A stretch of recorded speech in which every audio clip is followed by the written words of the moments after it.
Alright, today what I'm working on, a couple things. I'm working on the throttle linkage. So I bought a low car throttle cable to go on this EFI, this Phytech, and I had to buy this bracket separately. I believe that's a Phytech number. But working on the cowboy truck today, trying to get that buttoned up.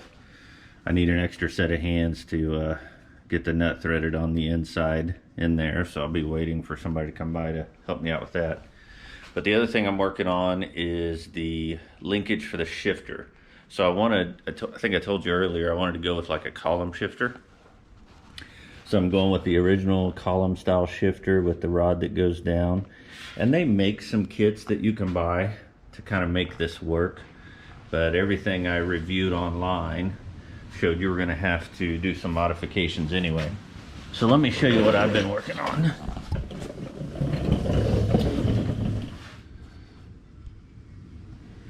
Alright, so what I did is I took this is for a clutch fork assembly, like a manual clutch, and I believe it maybe is out of a Camaro or Nova Chevelle, something like that.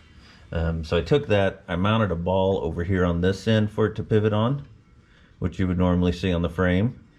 And then I'm working on this mounting bracket. It's not done, but I have a mounting bracket on the transmission, and I'm gonna have to try to figure out something here that'll maybe bolt to the transmission and weld to this bracket. And so this shifter rod, I'll weld the tab out here, so as the shifter rod shifts down, it'll pivot that, and then I'll put a linkage between these two that will shift it into gear.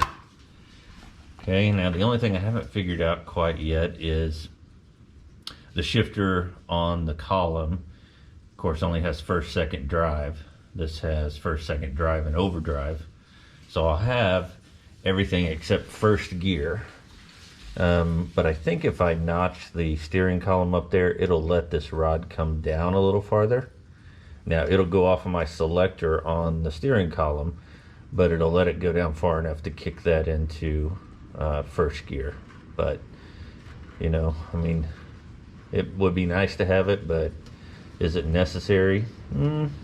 Gonna do some good burnouts probably. But I think if I get these parallel, the right angle, basically the same length, that will help that shift real nice, and I'll put a piece of linkage between there.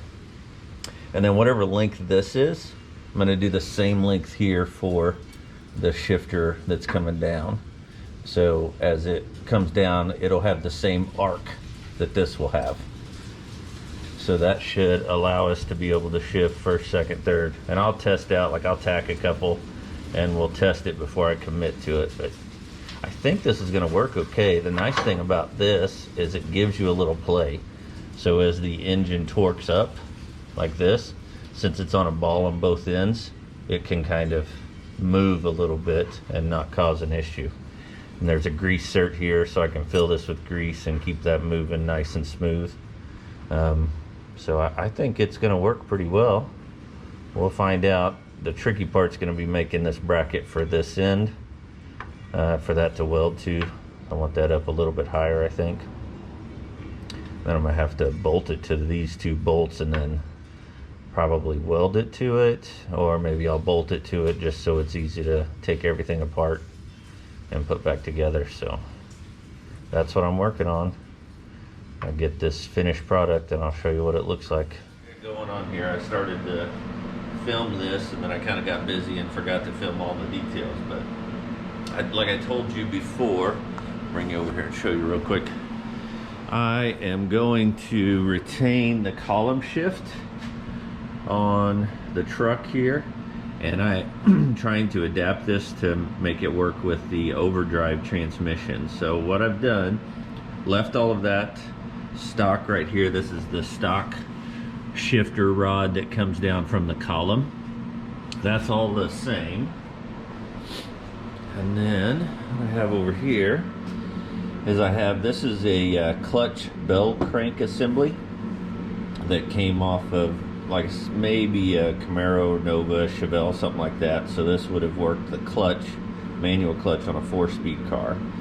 So it has one of these balls on both sides that it rides on. So I have one side mounted to the frame, and I'll go under and show you in a minute when I get this all together.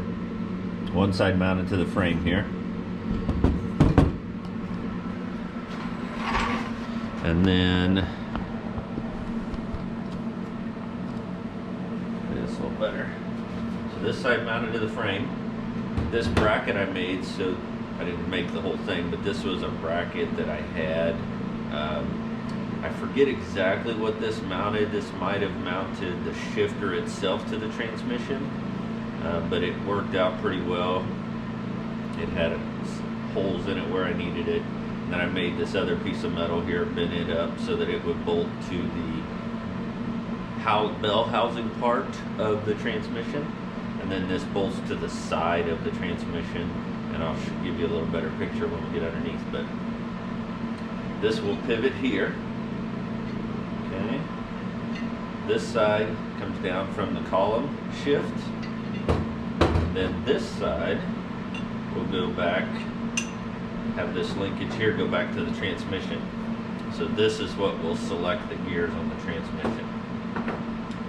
Alright, I'll give you a better view of that underneath. It does have a greaser here. I'm going to excuse me, grease up both sides here where it pivots on the ball. There's really not much pressure side to side. There's a little bit of play on this, which is fine, because as the transmission starts to torque up a little bit, as it, when the engine torques and it pulls the transmission up, that pivot, that ball, will let this move a little bit. So I did test the shifter. It shifts fine into all the gears first. I was worried it wouldn't go all the way down into first gear, but it does. I think that this gear selection on this transmission is a little closer than the Turbo 400, so I think that will help. I had a whole selection of these shifter rods. This will be a shifter rod for linkage on a 3 or 4 speed. Usually a Muncie it's what I was working on anyway, but it would fit any of those older 3 or 4 speed setups. So I just took one of these. This was a much longer rod. I cut it, shortened it so that it would work on here. So I'll take a minute to get all this mounted, and then I'll take you underneath and show you how it works. Alright, hopefully there's enough light under here. So on the frame here, I have this ball mounted. That's the pivot for the other side of the bell crank. And that's actually the top hole for where the frame part of the old shifter was. So it worked out pretty well. I drilled that out a little bit larger to fit that pivot ball. And then the other side will mount here on the transmission, and here I ran a longer bolt up through here so I could put a nut on there and hold that down. So that's where that will mount, and I kind of have to put it in there as the two pieces, kind of have to put them together and put them in there so that they fit. So that's what I will work on, and hopefully you guys can see it okay. Alright, went ahead and greased this up both sides, and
Then this mounts on the transmission here.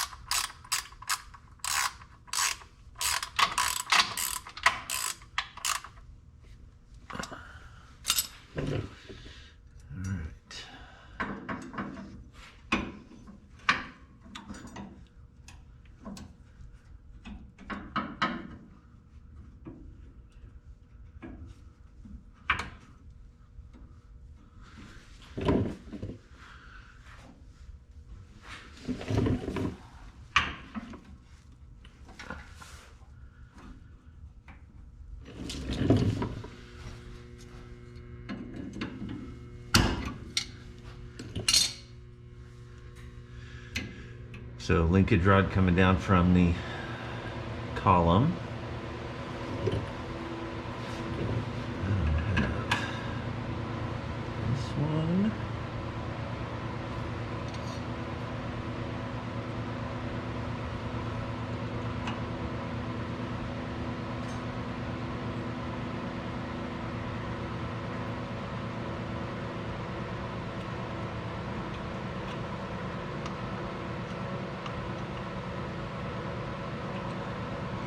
Myself a little play here first.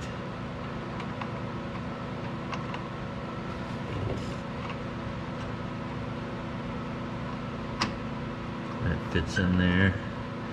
A little bit of play.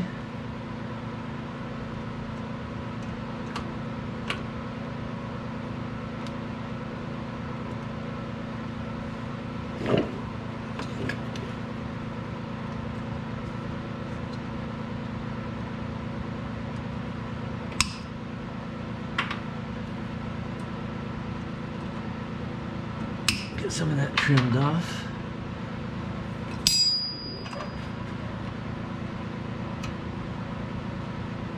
There's a keeper that goes on this one as well. And this is what was on there originally. There we go.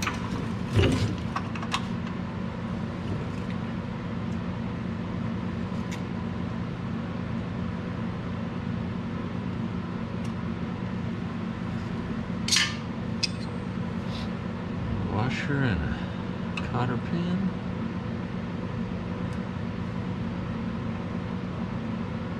Okay. That.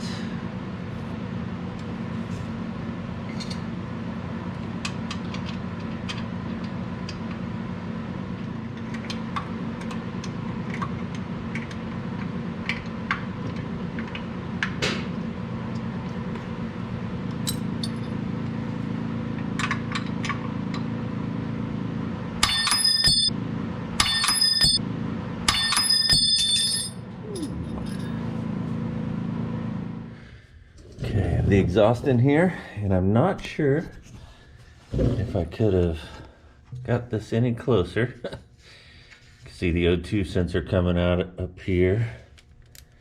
Get the light a little better. O2 sensor coming out. I mean, it's close, but even if it goes up a little bit, you know, I'll just kind of keep that wire pulled that way, but this has a nice plastic coating on it. So I think that will be just fine. But boy, it's close. But it looks like it's gonna work. I didn't want to have to relocate that bung. I could have come over here, maybe come up here a little ways somewhere, and then straight up, but I think that will work just fine.